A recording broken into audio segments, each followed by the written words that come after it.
Hello and welcome. This is Self-Control, How to Build a Better Life, the podcast that will inspire you to take control of your mind and your mindset to go forward and build the life that you want to live, the life that you deserve to live. Today's episode, I've identified in myself 3 tendencies, behaviors, thought patterns that are slowing down my self-development. They're creating stress, they're creating emotional upset, and I'm working on them. I'd like to share them with you. I believe that a lot of the time we think we're soothing ourselves, we think we're pursuing the right thing, but in fact, we may be putting up barriers to getting to know ourselves. So let's talk about these 3 tendencies quickly, see if they resonate with you, and what can we do about them.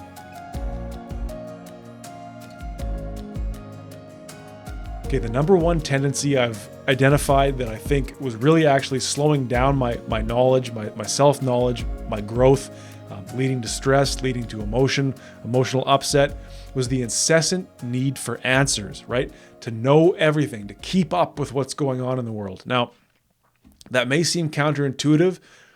Many people say, well, you need to be informed about what's going on. My question to you would be, do you? Because so often we're keeping up with who's dating who, what politician did what can I get mad about in public policy, what's the truth about the vaccine?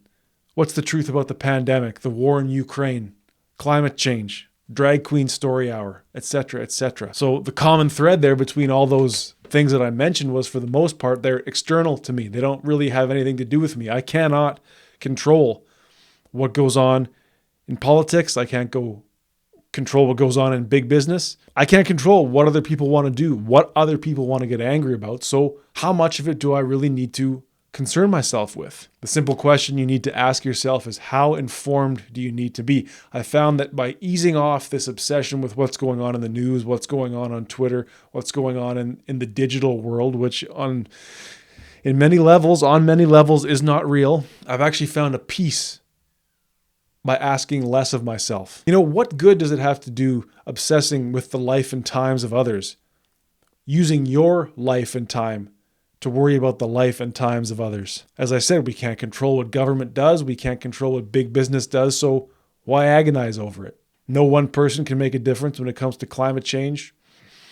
The true story about any war will never be known. And when it comes to major global issues like war, the pandemic, climate change, you have to ask yourself, even if you could hold all the necessary knowledge in your mind to make an informed decision about what was right or what was wrong, would you or could you?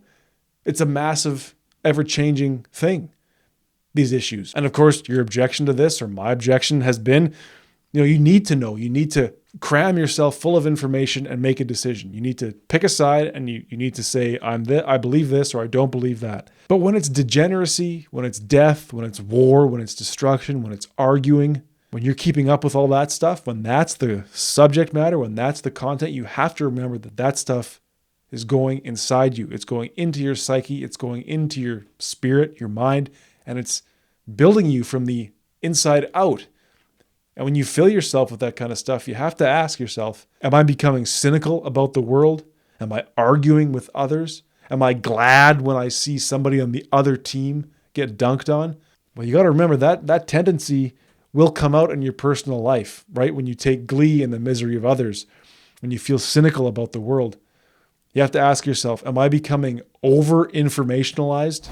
The second tendency, somewhat related, is taking all your cues or getting all your answers from another person without involving or invoking much critical thought. It's quite common for us to ask, well, what would this personality or this person, this TV star, this podcaster, this social media guru, this athlete, this politician, what would they think about this situation? Of course, we've all heard, trust the science, or what does the science say?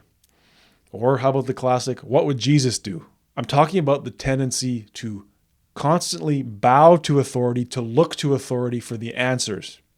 And this ties into the first point, because it's like, if you can't make a rational decision about any situation in your life without seeking outside help, it may be that situation really doesn't need to weigh on you all that much. And again, I want to make sure that this is not being misconstrued as a political rant. I'm not, for the purposes of this show, I'm not taking a side when it comes to the war in Ukraine, when it comes to climate change, the pandemic, the vaccines. None of that. You are entitled to your beliefs and your opinions on those subjects. I'm not here to sway you one way or the other or to bother you with what I think about those things.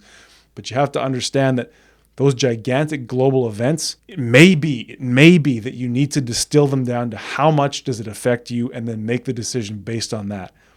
When it becomes this major global event or this huge thing that erupts on social media, that erupts on the news, well, now we're looking to an external voice to tell us what to think when we may not have to think anything about it at all. I think this goes both ways, right? Like you can be taking your cues from authority on the news, in politics, whatever that may be, or you can have that outspoken friend who's always willing to tell you what they think and try and get you to side with them. You know, perhaps they're outspoken or an activist on social media. Think about this. Their anger, their indignation that they have stewed and that they have concocted for themselves, it's not yours to take. You didn't come by it honestly. You haven't experienced what they've experienced. So why internalize that emotional upset for yourself? And again, you may say, well, it's important for me to help them further their case. It's important to get the perspective of doctors and scientists, right? It's important to follow the Bible or your holy text of choice or your social media guru of choice or your podcaster of choice. And I'm not going to argue with you. But let me put it this way. I realize in myself that when I constantly seek answers to questions, when I constantly need to find those answers in the words and the thoughts of others, I became passive, right? I lost the ability to know myself, to ask myself, what do I think? And it might be difficult, right? Like you need to blend those voices and blend that information for yourself and come up with your own idea if you feel that's right, or you may not even need to trouble yourself with the issues at all. I think you risk losing original thought, but you also risk losing the time and the energy that you can put into developing yourself, your self-knowledge. What is it that has happened in my past that affects me today? What am I looking forward to in the future? Why am I not mindfully present in the moment? Why do I not seem to find enjoyment in life? Or what really matters to me that I can sink my teeth into, get my hands on, get my feet wet on for real today?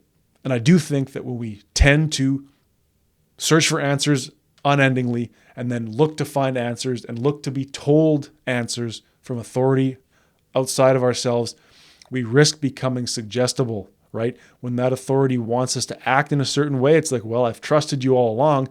I guess I'll have to trust you again. And a third tendency I've identified in myself that was leading to emotional upset and hindering self-growth. And again, the overarching theme here is dispossessing myself, right? I was willingly giving up my self-control to something else. That tendency was fearing the unknown. You know, I had a lot of anxiety around what was unknown, what I didn't know, what I couldn't predict, what I simply didn't know. I'll just tell you quickly that the work I do as a video producer, as a cameraman, quite often in the morning, I'm driving off to somewhere I've never been, to meet people I've never met, to work with them. And it's like, will they accept me? Will I forget something? Will we do good work together? That began to lead to a very stressed out state until one day I asked myself, aren't I welcome in the unknown? I'd like to ask you that question. If you have a sort of apprehension or a fear about the future, simply ask yourself, aren't I welcome there? Aren't I welcome in the unknown? I think this relates in a way to an invitation to be mindful. It's like if you are apprehensive about what's coming down the road for you, ask yourself, well, if I'm so willing to make it a negative experience, to be afraid of it because I don't understand it or I can't predict it, could I not, by the same token, make it a positive experience? Just before it happens, simply ask yourself, will this or could this be a positive experience for me? I'll be there, so I'll know one person, right?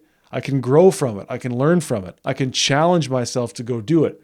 Maybe when I get there, I can challenge other people. I can grow with other people, right? Can we begin to focus on what could be positive, as you might say, growth-oriented factors related to what we don't know? You know, think about it. You're going on a first date. You're going to buy a new car. You're going to go see a long-lost relative. You're going to move out of your hometown. Why not believe that that moment is meant for you? I mean, you're going. Something is pulling you there. And so how unknown is the unknown? I know myself, so I'm going to be there when I get there. Isn't that enough? I think this challenges us to put faith in ourselves, to trust ourselves. It challenges us to get to know ourselves, right? That traveling companion. Here we go, shooting off into the unknown, but I know the person I'm with and I trust them.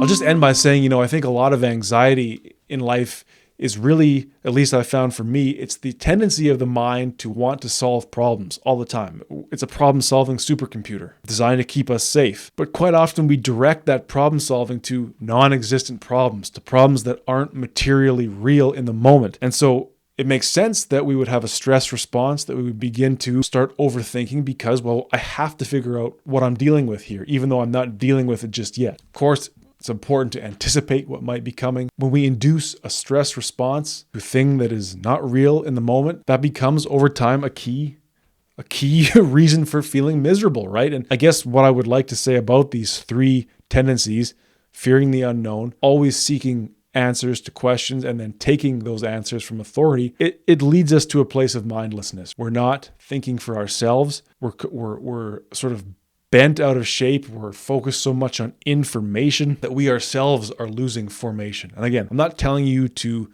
stop watching the news. I'm not telling you to, not vaccinate your children and let them go to drag queen story hour. The politics are out the window here. It's the level up from there, I would think. It's like when you become obsessed with knowing other things external to you, when you become obsessed with being told, and when you become obsessed with all of that which you don't know, that's a lot of mental energy and time spent not knowing yourself. And again, we can talk about self-knowing as a process that we can all undergo through simple mindful presence, right? Go for a walk in the morning without your phone and just think about what you're experiencing in that moment, right? The sky, the trees, the birds, the kids running across the street, whatever that may be. Take up a journaling practice, right? Every night or every morning, sit down and just write a page about your thoughts.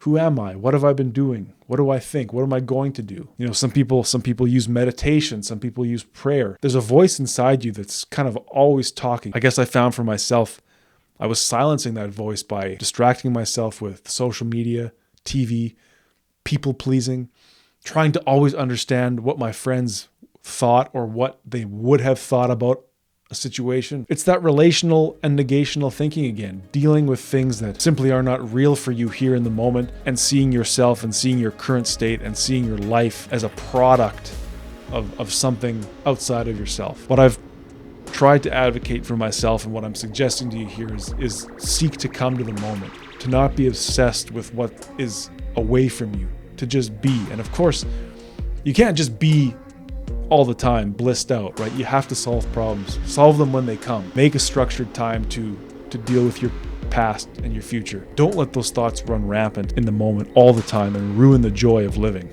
the joy of being. Thank you for listening and thank you for watching. I'll remind myself as I'll remind you that a better life is possible.